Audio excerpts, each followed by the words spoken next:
ఎటువంటి నొప్పైనా సర్జరీ లేకుండా Indo British advanced pain clinic.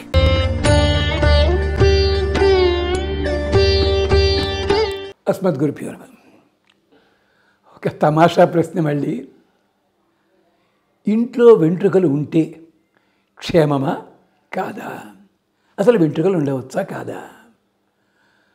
ఇది ఆడవాళ్ళు అడిగారా మగవాళ్ళు అడిగారా తెలియదు, అయినా పర్వాలేదు. అమ్మా, ఒక్కసారి మీరు గుణనిధి కథ అని ఒకటి ఉంది, లేకపోతే చిరుదొండనమ్మి కథ ఉంది.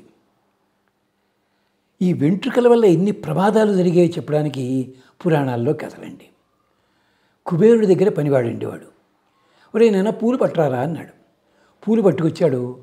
పూల లోపల ఒక వెంట్రుక ఉంది. వెంటనే శాపం పెట్టాడు మహానుభావుడు.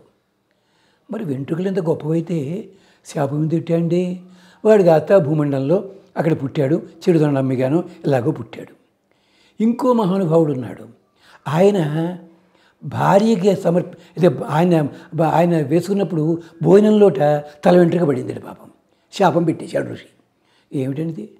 మరి వెంట్రుకల మీదే ఇన్ని రకాల కథలు ఉన్నాయి పురాణాల్లో. ఆ కథలన్నీ అబద్ధం అందామా? ఎందుకని? సరే, మగవాళ్ళకి పెళ్ళిళ్ళు చేసేటప్పుడు మగపిల్లలకి యజ్ఞోపేతం వేసేటప్పుడు గుండు కొరికేవారు. ఎందుకని అంటే ఈ మధ్య లేదండి. వాడు పాపం సూట్ మీదే పాపం యజ్ఞోపేతం వేసుకుంటారు పెళ్ళిళ్ళలోనూ, కెమెరా బాగుంటుందని చెప్పి. అలాగే కానీ ఒకప్పుడు పెళ్ళిలో కానీ యజ్ఞంలో కానీ శుభకార్యాల్లో కానీ చక్కగా అంబష్టుడు వచ్చి గీసేసేవాడు, పంచసికలు పెట్టేవాడు. దేనికది? అవసరమా? బాగుంటుంది కదా ఉంటేను. ఆడవాళ్ళకి మాత్రం లేదు అది. ఎందుకంటే శరీరంలో రెండు భాగాలు ఉన్నాయి. నఖములు, కేశములు, రోమములు, లోమములు అంటారు. రోమాలు వేరు, లోమములు వేరు. రోమం అంటే అర్థం ఏమిటంటే శిరస్సు మీద ఉండేవి, శరీరంలో మిగిలిన భాగంలో ఉండేవి లోమములు అని చెప్పి. నఖాని లోమాని కృంతతే. నాయనా, ఒక శుభకార్యం యజ్ఞోపేతం ఉన్నప్పుడు ధరించిన వాడు యజ్ఞాలు చేయాలని కానీ, లేదా ఉపనయనం చేసేటప్పుడు కానీ, వివాహం చేసేటప్పుడు కానీ, ఆఖరికి సూడిదలు ఇచ్చినప్పుడు అల్లుడు వస్తాడు, ఆయన కూడా ఇలాంటివి ఉన్నాయండి. అంచేది ఇవన్నీ గోళ్ళు జుట్టు తీసివేయాలి. అంతేకాదు, మరి జుట్టు ఇంత గొప్పది కదండి, ఇంట్లో అట్టి పెట్టుకోవచ్చు కదా, పెట్టుకో మనం. కానీ గొర్రెబొచ్చు మాత్రం పట్టుకొచ్చి స్వెట్టర్లు వేసుకుంటాం పాపం. మన గోళ్ళు ఉంటే అవతల పారేస్తాం, పెద్ద పులిగోరు మాత్రం మెడలో వేసుకుంటాం. శంకరాచార్యులు నవ్వారు. జంతువులను కూడా విలువ నీవు తెలియడానికి లేదురా అన్నారు ఆయన. ఇంతకీ చెప్పొచ్చేది, ఇంట్లో జుట్టు ఉండొచ్చా అన్నారు చూసారా, అది ఎందుకు అడిగారో నాకు అర్థమైంది. కానీ నేను ముందో ప్రశ్న వేస్తాను, ఎవరి జుట్టు అని చెప్పి. ఏం చేతంటే ఒకప్పుడు ఎగ్జిబిషన్ గ్రౌండ్స్లో ఒకప్పుడెప్పుడు హస్యమేధ యాగం చేస్తామని కూర్చున్నారు. 3వ రోజు గుర్రం చచ్చిపోయింది. ఏమిటిరా అంటే జరిగిన పని తెలుసా? ఎవడో చెప్పాడు మహానుభావుడు, అప్పట్లో టీవీ లేవులండి. ఎవడో అన్నాడు, ఆ గుర్రపు వెంట్రుక తెచ్చుకున్నట్టయితే లక్షలు కురుస్తాయి అన్నాడు. ప్రతివాడు వెళ్ళాడు, ఆ గుర్రం బతికుండగానే పీకేశాడు వెంట్రుకలు. అది 3వ రోజు చచ్చి ఊరుకుంది కాస్త. యజ్ఞం ఆగిపోయింది. అది ఇది 70 కంటే ముందు జరిగిన సంఘటన.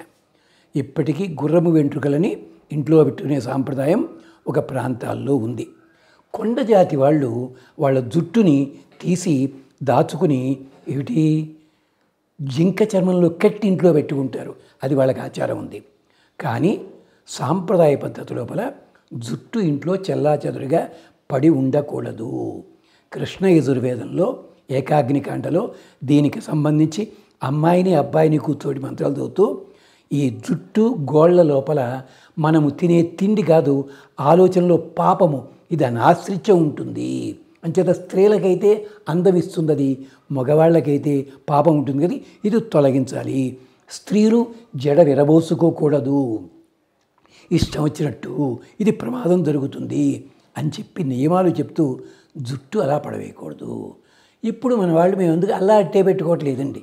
మేము ఇలా కుట్టొట్టేను చిక్కు తీసుకుంటే వస్తుంది కదండి, అవన్నీ తీసి వెంకటేశ్వర ముడుగు కట్టాను అంటే లక్షలు కోట్లు సంపాదించి నువ్వు వారం వారం అదేమిటంటారు వాడిని, బజార్లు చెఫ్లు మరొకటి అక్కడికి వెళ్ళి లక్షలు ఖర్చు పెడతారా? తిరుపతి వెళ్ళి మాత్రం ఆయనకి జుట్టు సమర్పిస్తారా మీరు? అంటే ఎవరికి అక్కర్లేంది ట్యాక్స్ లేకుండా పెరిగేది జుట్టు అన్నాడు పాపం ఆరుద్ర గారు ఓ సినిమా పాటలోను. అలాగట అలాగా మీరు అన్యాయం అమ్మ. మీకు మొక్కుబడి ఉందనుకోండి మంచిది, మొక్కుబడి ఉంటే జుట్టు విడిగా తీసుకొని పంపించడం వద్దంటలేదు. ఇలాంటి ఎక్కడ లేని తిక్క తిక్క ఆలోచనలు పెట్టుకుని ఇల్లంతా భ్రష్టు పట్టించకండి, ప్రమాదం. అంచేత జడ మనకు అందాన్ని ఇస్తుందో, జుట్టు ఎంత అందాన్ని ఇస్తుందో అంత ప్రమాదము తెచ్చిపెడుతుంది. కావాలంటే ఆయుర్వేద వైద్యులు హెయిర్ ఆయిల్స్ ఇవన్నీ ఇస్తున్నారు, వాళ్ళని అడగని చెప్తారు సంగతి అది. అంచేత కేశములని గౌరవిద్దాం, కానీ వాటిని ఇష్టం మాత్రం ప్రయోగించకండి. దయచేసి గమనించండి. స్వస్తి.